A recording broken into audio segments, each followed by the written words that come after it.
I think a lot of people think, oh, I'm not X, Y, and Z. I'm not backstage or, I'm just in the crowd. So it's because I'm not good enough or I'm not powerful. And that's not true. Like every single workout class and Bloomingdale's was playing this song. It's such a banger. The more you sit and think, the more the negative thoughts can come in and kind of scare you away from actually doing it. That song was the song that I ended up playing at Coachella, which was also my first performance. Am I courageous enough to be imperfect, but to be imperfectly me and to be okay with that and to love that? Welcome back to Tears. Today we got to sit down with Zohara, who in addition to being just a very special person, is a chart-topping singer-songwriter who's collabed with Griffin, a bunch of other very cool DJs, and performed at Coachella, Ultra, EDC. And today we talked about how she got from where she started, wanting to be a big artist, to where she is now, performing on these giant stages. The main topic of conversation was, for me personally, I want to do big things. And the way I've approached it is kind of, you have to kill the older version of yourself. You have to lose all your bad habits. You have to become someone new. And her big message is that all of us somehow are artists already, and we just have to peel away the layers and find it in ourselves, which I'm still kind of mulling over, but let me know what you think. I thought it was very interesting. Thank you so much for being here. Thank you. It's a pleasure to be here. The first thing I want to know is just, you're in some ways a very public person. What do you think people misunderstand about you or just don't know? Like when they listen to your music or they see you on stage, what do you think their image of you is versus who you actually are? Just the biggest things. Well, to be honest, I have no clue what people think of me or see from the outside. I feel like that's always something that you'll never really know. But yeah, I am. People might not know that I am a pretty private person and I don't really share so much. And that's partly why I'm excited to be here, because I'm able to share parts of myself that people might not have ever seen before. But honestly, I don't know. Like the answer to that question is, I hope good things, but yeah, I don't know. If you had to assume what's going on in the minds of people that are in a big crowd and then they see you on stage. Honestly, I don't know what people might think, but What I would assume, just from seeing you on please stage, tell me. is very in flow. You're up there, and all of these people are looking at you, and you're dancing and you're singing. Already, clearly, it's extremely confident, extremely proud of who you are, extremely tapped into the music and the moment, very present, and just like made it. The one you are, Wow. the one that everyone is watching. Yes. Thank you. I would say it's a compliment, but it's just, I think it's a fact more than anything. Thank you. So first I want to get into where you started and yeah, just what it was like growing up. Growing up, I was actually a really shy kid. I would sing to myself. I would go up to my attic. What age are we at right now? Probably 8. 8 is my earliest memory of singing and writing. I have journals going back to, around that age. I have like a whole box of journals. Like that's something that I still do to this day. I'm not a nice human if I don't journal in the morning. Whoa. I have to. She's laughing at me over there because she knows it's true. But yeah, it's something that's a really big part of my inner world. I have to express myself. I have to put it down on paper. That's like one of my safest spaces to be with myself. But yeah, I was really shy. And if I was feeling something, or if I needed to be vulnerable, or if I needed to just have time to myself to process, I'd go up to my attic we had like a storage room up in the attic. I would go up into the attic, play guitar, sing at the top of my lungs. You were 8? Yeah, I learned guitar around 8. And I was doing like choir, theater. I did it all. Like I was a really, really, really creative kid, but very shy. So I would do like performances in front of my family, and even that I was shy. So I kept everything inside as a kid, and I've done a lot of transformation and work on myself to be able to bring that out more and not just keep it to myself. At what point did it start to become some sort of career path or something that you were doing professionally? And what did those theater plays look like or performances? Starting at 8, you were performing? Yeah. And then at what point was it like, we're doing this for real? Did someone pull you over and say, you're really good at this, you should try it? So I always knew from a young age that I was good at this. And I think it was also just so much fun as a kid. I specifically loved theater because I was dancing, acting, and singing at the same time. You get to dress up, you get to play a character, you have to memorize lines. I loved all of that. And I did that in summer camp. I went to like a day, what is it? How do you call it? Not a sleepaway. I went to day camp. Yeah. Yeah, day camp in Long Island. And oh my God, I would just wait for summer camp like all year round. That was like what I was so excited about. I loved Color War. I loved writing the songs for Color War. When I was in high school, I was the head of my choir and I loved it. But yeah, so I always knew I was good. And I always had a dream. I always had a vision of selling out MSG, still on my bucket list. Hopefully I get to do that. But I always knew I was good, and I always knew that this is what I wanted to do. And I know for a lot of people, they're like, wow, you're so lucky. You always knew what you wanted to do. I'm like 45 and I still have no clue what I want to do with my life. Like basically saying that, wow, like you got the answers early on in life. But actually, I feel like I find that sometimes it's a lot harder when you know what you want to do at a young age. As you change and as you evolve and as you grow, you need to really re-choose it from a different place every single time. And every day I'm re-choosing this path because it's not an easy path. It's not a path for the weak. Did you have any signs? Because you're saying you knew, sort of sounds like intrinsically that you were a good singer, but were people telling you you were good? People were telling me I was good. But I was also really shy as a kid, so I didn't really outwardly volunteer to sing. Like when I was in plays and stuff, that was different because I was performing with other people. But I think like around the age of 10, I started writing my own music. And so that's really when my guitar teacher at the time was like, we have to like bring you to do some showcases and have you perform at the park, which I did a lot. Like on Sundays, I'd go with her and we'd perform at the park and do showcases, and I'd like sing my songs that I wrote, and I'd do recitals and things like that. And that's how I really started to write my own music.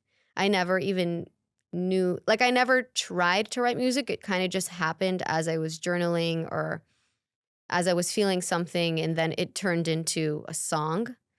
And it's just always something that I had within me, I think. I can't remember ever like, oh, let me learn how to write a song. It was kind of just like, oh, this happened and it's a song. And now I get to sing it. Like, do you remember what you were writing about? well, yeah. I don't know how. People say I'm an old soul because my songs from when I was 10 years old are so, like, you would think a 40-year-old is writing about love and a heartbreak and yearning. I'm like, what was I thinking at 10 years old? Like, I'm writing about these crushes that I have in day camp. And I'm like, why is it's so mature. It's funny. It's funny, but also cool. I can play one for you after Yeah, this. that would be awesome. You'll be shocked. Could you play one on here? I can. I have to find it. Okay, we could pause if you have it. It's unfortunately very auto-tuned. Whoever was recording my vocal just put the max auto-tune on my voice. And I didn't think anything of it at the time. I was in a studio, actually. I was in a studio. It was in Times Square. I had all the lights behind me. I was wearing my Ed Hardy t-shirt because that was so in at the time. It's crazy because I don't think, oh, I have it. I don't think anyone's ever heard this before. So I'm playing guitar. It's really bad. I'm not playing guitar well at all. Was it at the same time as you were singing? Yes. And I sound like a country singer for some reason. Hold on, let's see.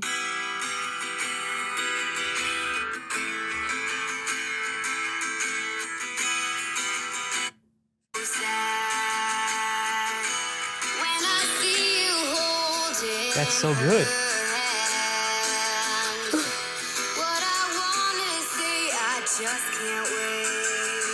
My favorite part.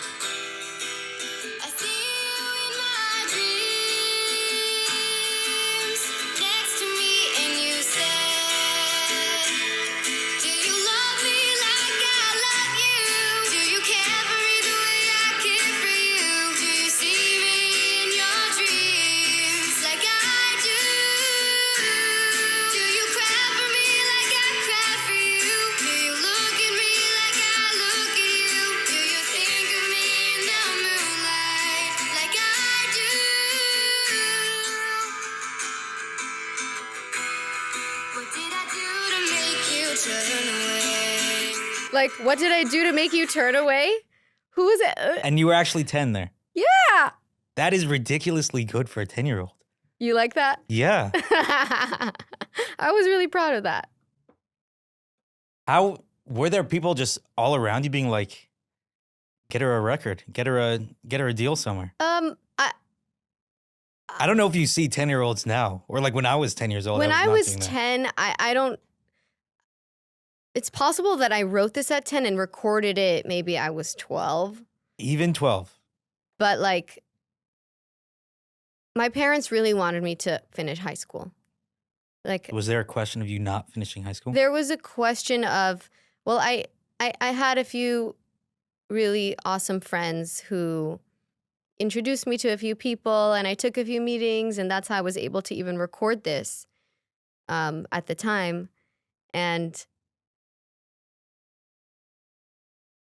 like, people said a lot of things in music terms that I had no idea what they were saying. My parents like know nothing about the music industry. Still to this day, if you ask my dad what I do, he will tell you I really don't know what she does every day.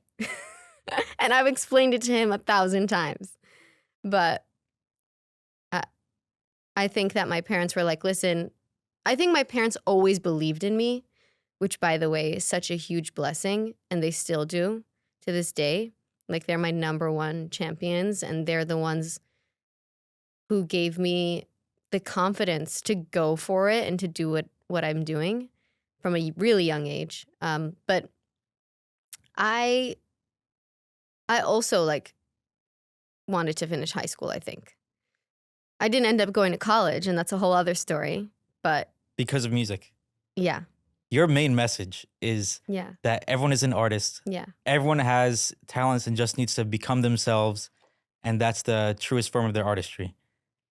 But if you look around, most people are not being approached for deals, are not performing, and people are actually saying, that's really good. Maybe don't even have parents that are telling them you can do anything. Yeah.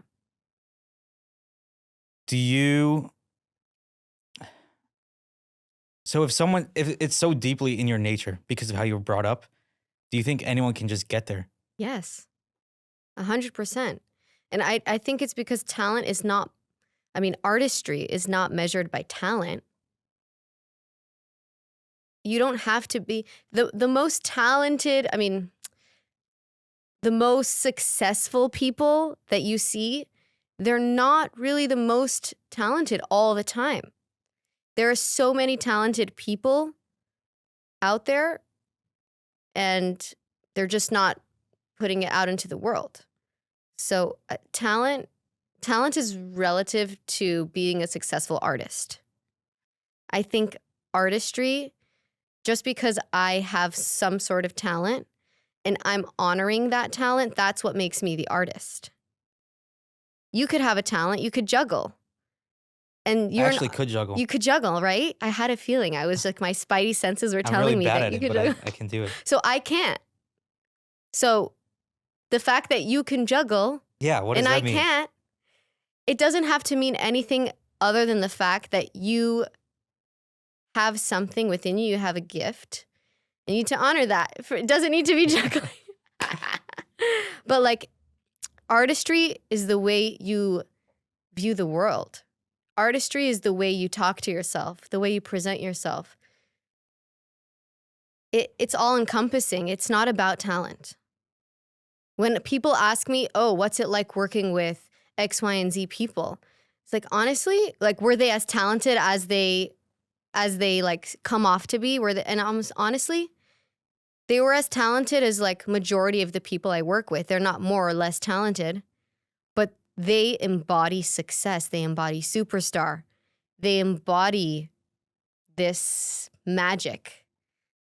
And that magic is them being 100% authentically themselves. And that's the work. The talent is like the vehicle to get you there.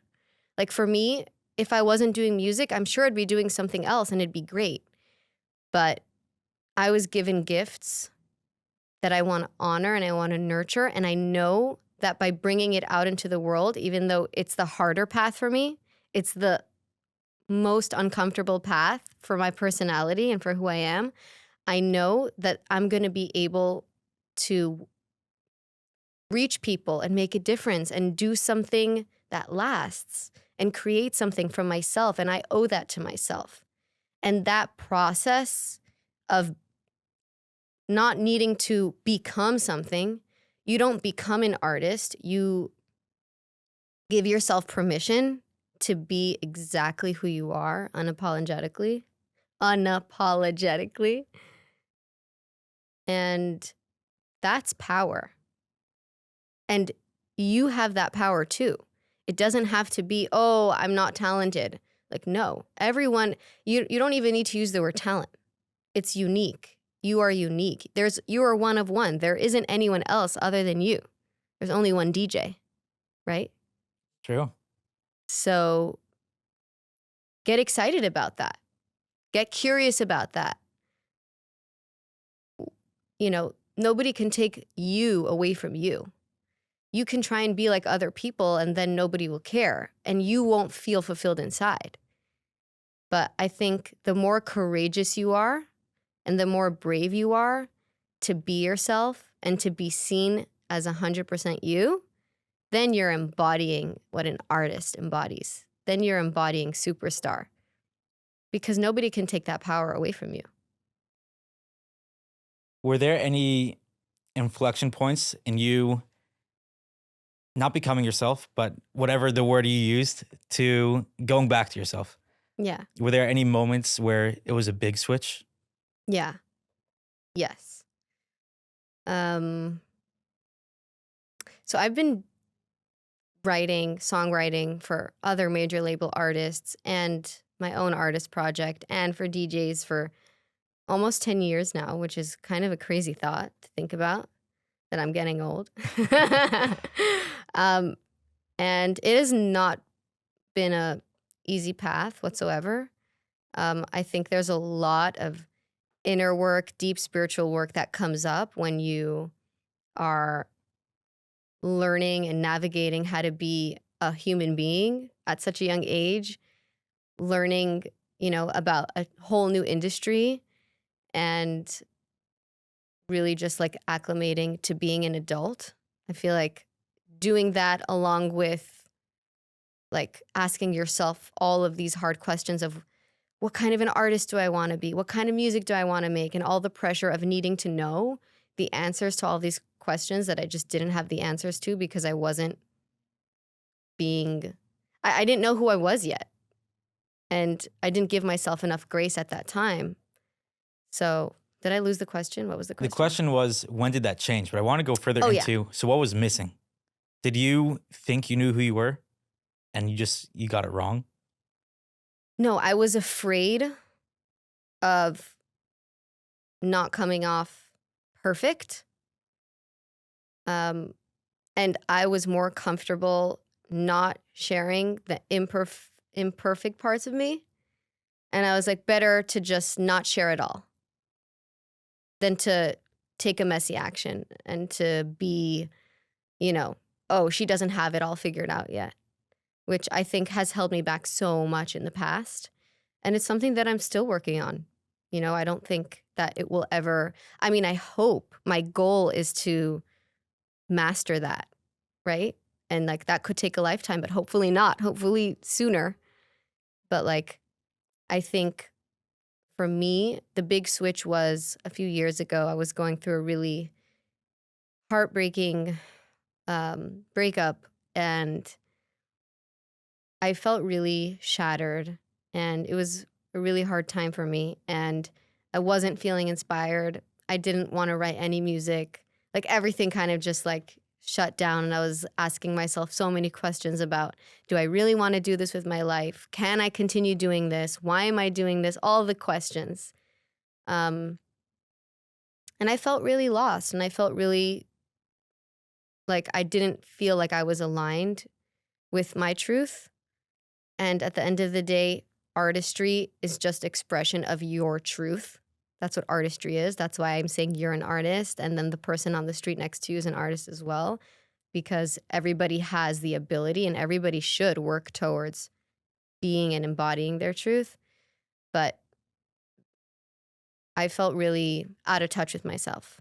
And I remember looking through some family photos and looking, well, just like, I just happened to be looking through some photos, and I found this picture of myself as a baby. And I looked, oh, it's actually my wallpaper. I'll show you. Ah, Do I look the same?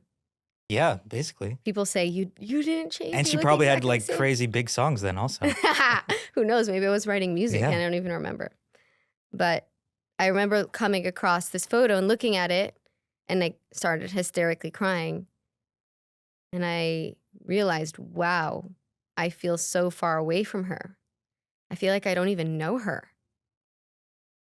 And then that made me go into a whole process of doing inner child work, but from a place of, whoa, of course I'm feeling lost. Of course I'm feeling like I don't have the answers because I'm not connected to my essence.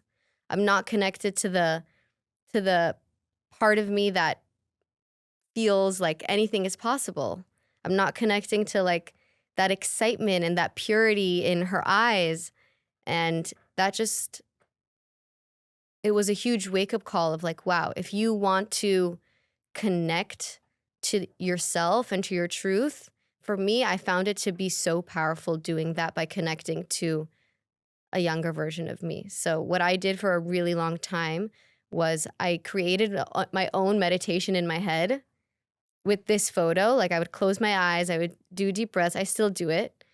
And I would like bring her to life in my head in my meditation. And I would talk to her, and sometimes I'd just sit there and I'd let her talk to me. And I started to develop a relationship with her in my meditations. And something within me completely shifted, and I felt like, wow, I owe, like I can't give up for her sake. I need to do whatever I'm doing as a responsibility to her. And I need to give her that. Not because she needs it, but because it's what she wants. And that really, it's honestly what anchors me in what I do a lot of the time, because it keeps me super connected to myself, connected to my truth, to purpose, and it keeps me authentic. And I don't think you can do this if you're not willing to be brave enough to be seen as who you are and to be authentically yourself. Like, if you're trying to be somebody that you're not, people are going to feel that. And I think life's too short. On the other side, we're in New York, and it seems like the general message here is if you want to become that far away thing, that's not you right now. You have to shed your old skin, become the new one. And in some ways, it seems like it works. You have to, Well, you have to get rid of everything that is not you. Like sometimes we get, I say, poisoned by other people's opinions, voices, direction. Oh, you should do something different with your hair. You should have a look. Whatever. You should stop doing dance music and you should like do R&B music. Like it could be anything. But honestly, it's about peeling back what doesn't belong to you. Like, oh, this thought, that actually doesn't belong to me. That's not my thought. That's not actually my truth. Let me just let that go and let whatever's already there, what already exists, be what shines the loudest. So I see it the opposite way. yeah, I mean, that sounds right. That sounds right? Yeah. Okay, good. I'm glad. I want to go back to once you got out of that mindset, Yeah. Which mindset? Once you got out of the old one Okay.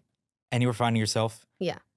what was that moment, if there was one, where something finally clicked and you started peeling back other layers instead of becoming someone else? I think I finally understood. Actually, it was this year that I really finally understood and got excited about the freedom that comes with just being yourself. There's so much freedom and joy that comes with, like, there's no overthinking. There's nothing to overthink. You just are you. And if you're not perfect, even better. Honestly, even better. Don't Why you feel even lighter? better? Don't you feel lighter thinking about that? I don't know if I could even imagine thinking like that. Why not? Because why are the imperfections better? I hear how they're not worse. They could be neutral. But why are they better? Because you only experience imperfection. First of all, you need to learn how to accept and love that about you. You have to. Otherwise, you're just going to be hard on yourself and you're never going to give yourself enough grace. Because I'm at fault for that. I constantly need to remind myself, wait a second, just give yourself some grace over here. Like, take a breath. Like, you can't be so hard on yourself. We think that because, are you in your 20s? Yeah. We're still in our 20s. We have to have it all figured out. But like people that are in their 50s and 60s are still figuring it out. It's a part of life. It's a part of life. Don't be so hard on yourself. Enjoy the process. At the same The time, process is you the- got here. You got here by being hard on yourself. No, I did not. You think you would have gotten it either way? I got here because I take on a responsibility that's uncomfortable. And that responsibility is I know that I have so much power within me. To get to that point, obviously, takes work. But do whatever you need to do to get you to feel how powerful you are. Because I think a lot of people think, I'm not X, Y, and Z. I'm not backstage or, I'm just in the crowd. So it's because I'm not good enough or I'm not powerful. And that's not true. That's absolutely not true. And by the way, I have still so much more to go. If anything, this is just the beginning for me. This is literally just the tip of the iceberg because it's taken me all this time to finally feel comfortable in my own skin. So now the real sharing can happen. Before that, it was just me figuring it out. But you genuinely think that without the negative high standards that you might have had for yourself, you would still be here? What do you mean? I've gotten to hear a lot, and anyone now on YouTube, you could hear billionaires talk. We have podcast studios, so we hear billionaires, big CEOs, or anyone who's successful in any field, and they always say the same, like, take it easy, you'll make it either way. But all of those people are saying that in retrospect, Mm. having been very hard on themselves and had very high standards. So it kind of seems like you can say that, Well, you need to know but you're not alone in what you're doing. You need to know there's a higher power that needs to be your source. If you think you're the one that's going to make it happen and you're the one that's going to fight and go to success, no, like you need to do your 100%. You need to do your part, but then you also need to know that there is a higher power that is assisting you and conspiring to bring you all the blessings and all the success. you're in LA, right? Do you see that as a common theme of the big artists that are in the rooms that you're writing in or the ones that you're writing for? Do they believe in God? Do they believe in higher power? I mean, you're always going to find a mix of both. You know, everyone has their own baggage, their own life experience, their own childhood that really affects the way they view the universe and whatever their source is. Yeah. On a call before, you told me that there was a story where you kind of decided to go into music full time, and it was a really cool story. If you could tell it, that'd be awesome. Yeah. So like I said earlier, I always knew that I wanted to be in music. I just never knew how I was going to get there or how it was going to happen for me. And I was actually studying abroad after high school for a year.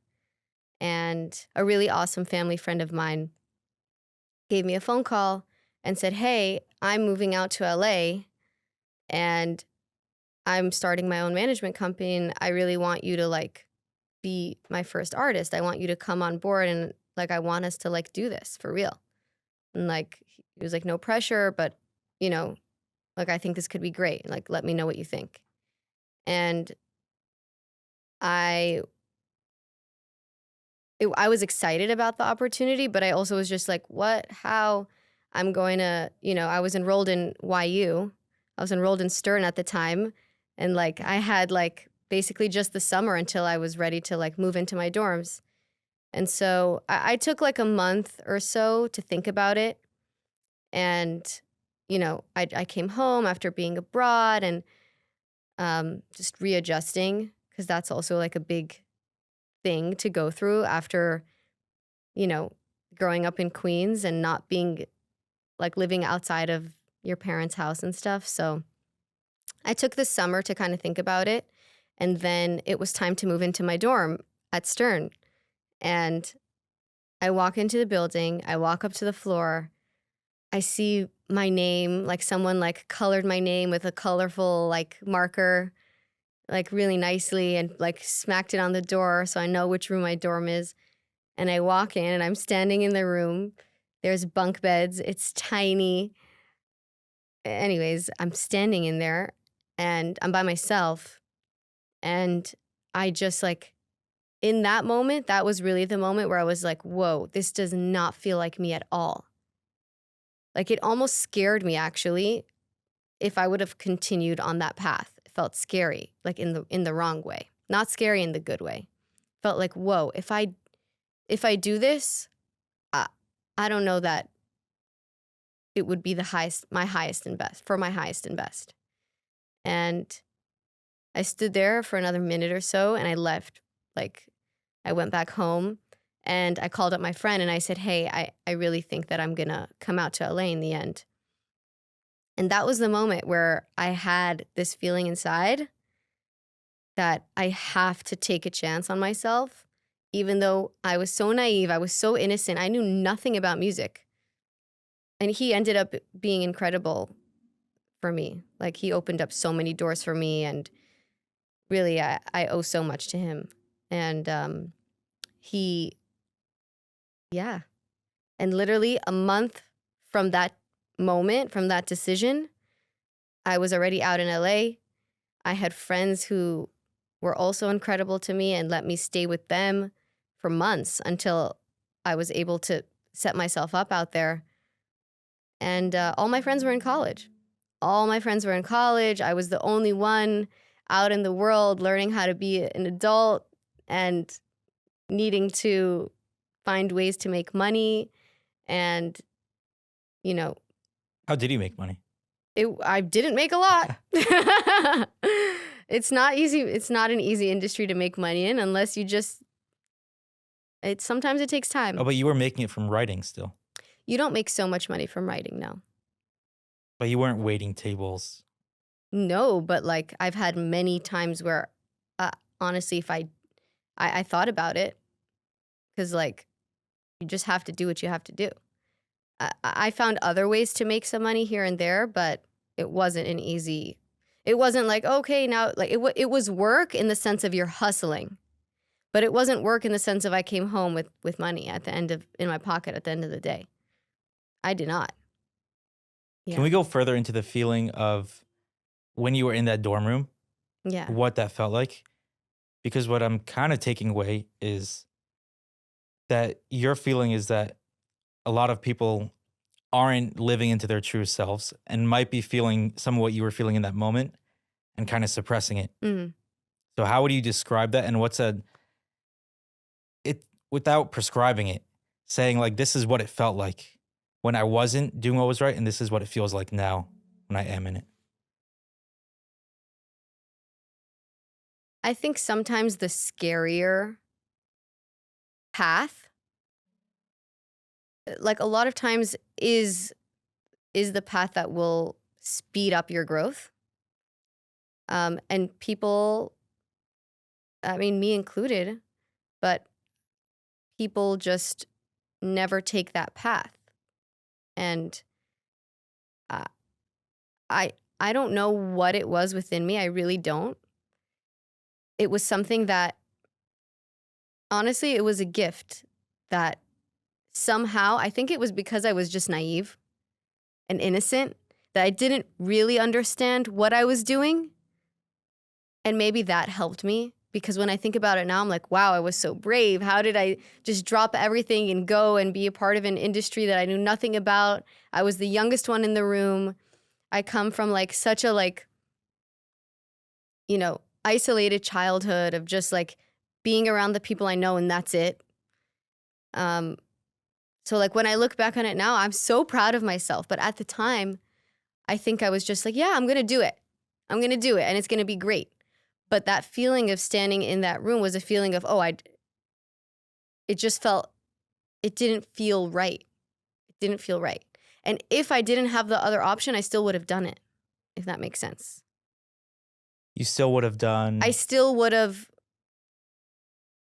meaning if I didn't have this opportunity, I would have gone to college if I didn't have this opportunity. Oh yeah, I'd go out to LA every few months. Like I'd start dabbling, but I don't think that would get me nearly as far as fast. Do you think you have to jump in? Because the common path is the dabbling. It's the side hustle turns into full time. But it sounds like I you think kinda you're jumped ready in. when you really decide and choose from deep within that you want to be ready and that you're going to do something. And I think for me, I didn't spend so much time thinking. I jumped in. Like I was talking to you on the phone about, my whole Coachella performance, and that I really had no time to think. And I've had other experiences after that I had like just a few hours notice until I needed to like go on stage or be somewhere or fly somewhere. And all those experiences have been my most successful moments yet. And they're the moments where I haven't had the luxury or the time to sit and think, because the more you sit and think, the more the negative thoughts can come in and kind of scare you away from actually doing it. But I think what I'm grateful for is that I've had opportunities where I've had to jump into the deep end. I've had to jump straight into the water. And that's just like opened so much up for me. It's propelled this like, oh, well, if this is my starting point, which, Coachella, performing at Coachella in front of 50,000 people was my starting point. It was my first performance ever. That just like It's like, how much bigger does it get than that? And even at that time, I had no idea. Like, I think I pinched myself for a few years. Can we rewind for a second to the beginning of the Coachella story? Yes. Just like how did that happen? What was happening before? So before I moved out to LA, I already knew that I was moving out to LA, but right before I was moving out to LA, I was put into, I had an opportunity to work with some other songwriters and producers here in New York. And I basically went in to be a part of a session, like a co-writing session, where basically other writers and producers get together and write music together. And so I was always used to writing by myself in my room, not sharing it with anyone. Like, it's tucked away in my journal. And like the fact that I played for you one of my songs, like, it's a big deal. Nobody else has heard that. But I had the opportunity to go and do a session at the Sony building here in New York.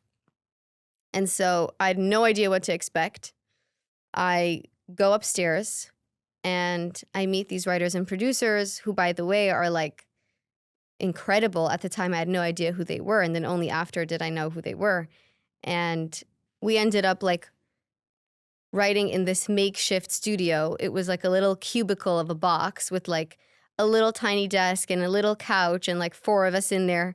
And we ended up in 2 hours basically writing Remember, which was like the first release that I ever had as a featured artist with Griffin. And I remember that process. I was using this mic that we're using right now. And I was just like singing some melodies over a track that they were making. And they were recording me as I was just like singing melodies in the room. And they were like, stop that, whatever you're doing, like keep doing that, like keep going. Because they wanted to make sure they got it. And I was like, okay, I'm going to keep going. Like, I don't know what I'm doing, but sure, I'm going to keep going. And that melody that I was singing was actually the part of the hook melody that is now Remember.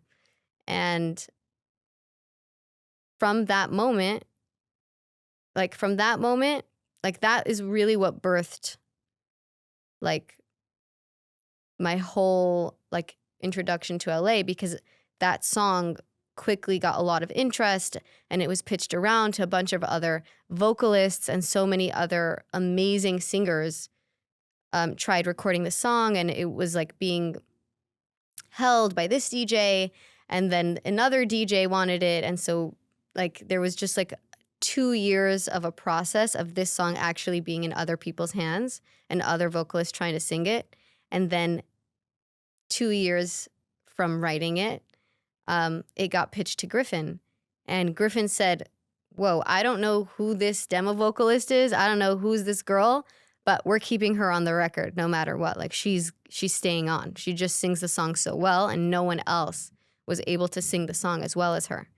And so actually people don't know this, but the final vocal is the demo vocal.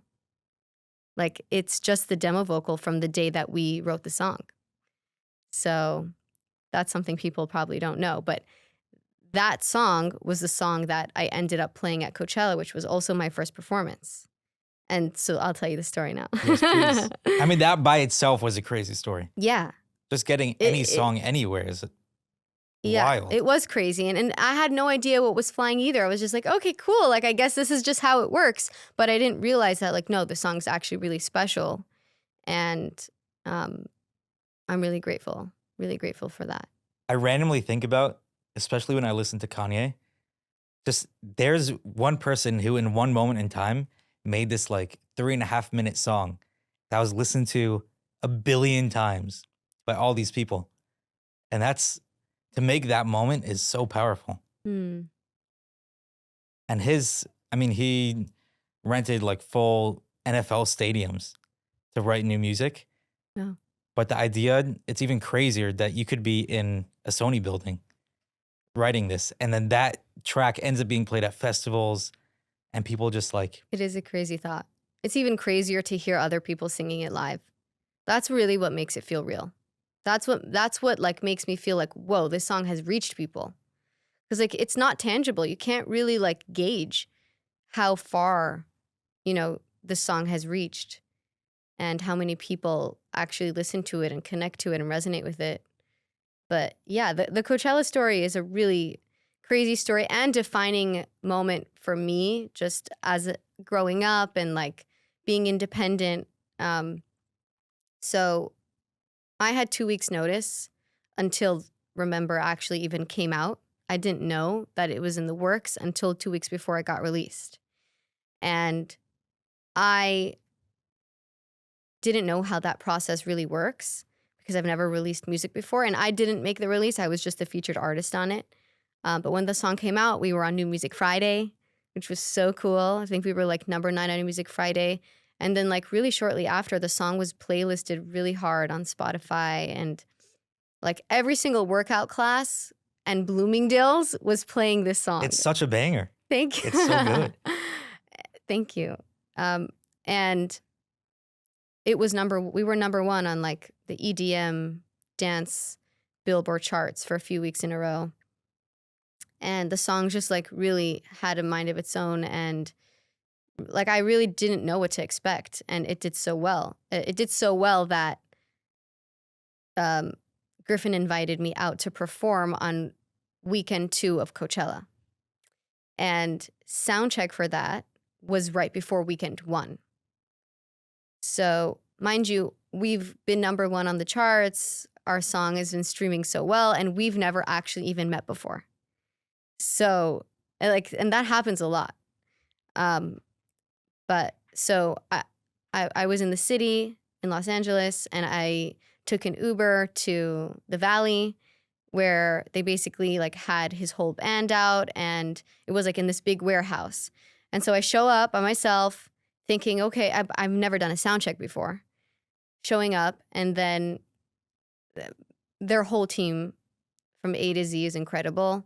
And they helped me. They like put my pack on. They like made sure that I know what I'm doing. And then they're like, okay, just like start singing the song, like from start to finish of the song, just practice it.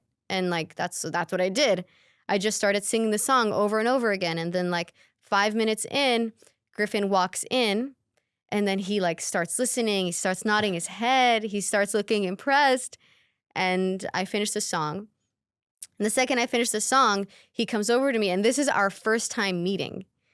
And I was like, hi, so nice to meet you. He's like, listen, I don't know what your plans are this weekend. It was the weekend of weekend 1, Coachella. He's like, but you really have to be a part of weekend 1 as well. We're live streaming it, and the show just really would not be the same without you. Like, how fast can you go pack a bag and like come with us to Palm Springs? And I was like, I don't know. I need to go call my mom. So I ended up running outside, calling my parents. They were in New York. It was almost Shabbat for them. And I was like, what do I do? I'm by myself. What do I wear? Anything. Like, what do I do? I thought I had like 2 weeks to prepare for a moment. And now it's like I have less than 24 hours. So my parents were like, listen, we support you in whatever decision you make. We 100% think you should go out and do it. Go home, pack a bag, and just come back. And thankfully, my manager at the time was already in Palm Springs for another artist that he was managing. So what I did was I got back in an Uber. I went straight to Topshop, if you know what that store is. They don't have them anymore. I took the first sparkly thing I saw. I tried it on really quickly. It was very expensive. Paid for it, kept the tags on because can't afford it, and went home, packed a bag, packed myself some challah, packed myself like my siddur, and I was scared. I was really scared. I was doing this all by myself. I had no idea what to expect. And I ended up sleeping on the couch of the house that my manager and the band that they were there for rented. I ended up getting dressed. And then everybody came back. We went backstage, and all the nerves just disappeared. Don't ask me how. I don't know. Maybe because I had no idea what to expect, so it was less nerve-wracking. But again, I just ended up getting on that stage and just doing it. Good, bad. I mean, I don't think it was my greatest performance of all time, but I got up there and I did it. And when I got off stage and we were all celebrating backstage with Griffin and his whole team, and everyone was congratulating each other, and Griffin said to me, he was like, wow, you were incredible. Like, we didn't know you could perform like that. And I was like, yeah, it was actually my first time ever performing. And the whole place went silent. And I have it on video. Nobody believed me. Everyone was like, what are you talking about? This was your first performance ever? I was like, yeah, this is my first performance like ever. And that was just like the beginning of it all. Like, I had no idea I could do that, but I did it. And I'm really proud of myself to this day that I was able to do that. No family, no friends were there. Thankfully, I'm so thankful that I had some people from my team there at the time.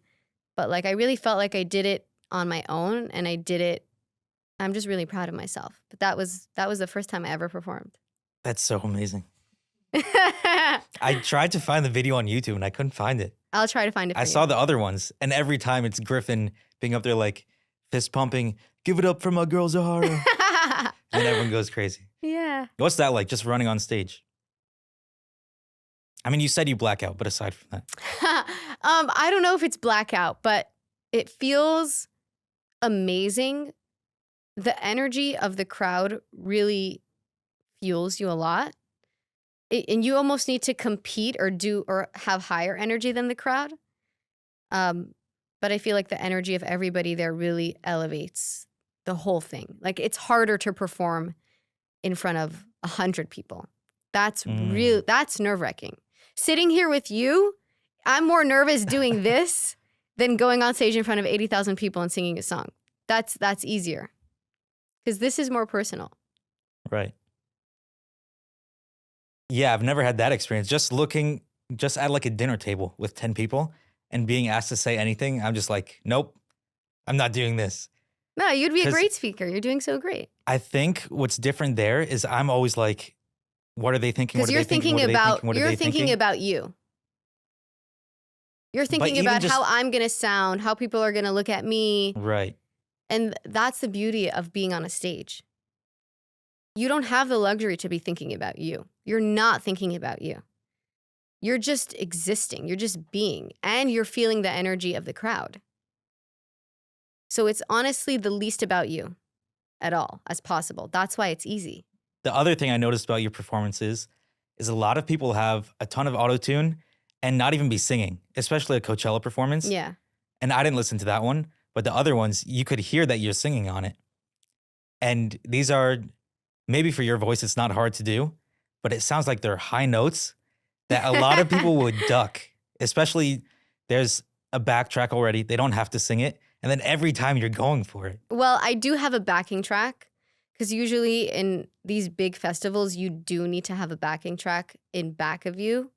And I do sing on top of it. Right. But I do make sure that my mic volume is on and that you can hear. It's part of the job, baby.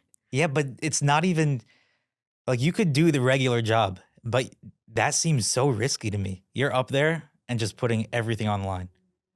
Or maybe you're comfortable with your voice and that's just all it is. I mean, you go through training, you make sure you're prepared. You have to do your due diligence. You know what I mean? And you have to do your maximum effort to prepare. But the second you get on stage, you have to let all of that go. If that makes sense. Yeah. Like, you definitely need to do what you need to do to show up as your best. But the second it's go time, you need to trust that you did everything you could to set yourself up for success, and then you need to let God take over. Because at the end of the day, it's not me. It's not me at all. It has nothing to do with me, really.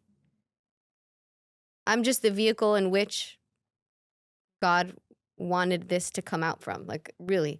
And I think having that mindset is what allows being on stage be so fun. There's also one last thing. I'm forgetting it now. So maybe we'll come back to it. But as a closing message, who who do you want to talk to, and what do you think the big message is? I think the big message is to one, really understand that you are powerful and you are unique and you are special. And those things are not things to be ashamed of. They're things to honor and love and get curious about. And the more you can embody your soul's power and who you are and who you want to be and what your essence is inside, the more of an artist you are. And honestly,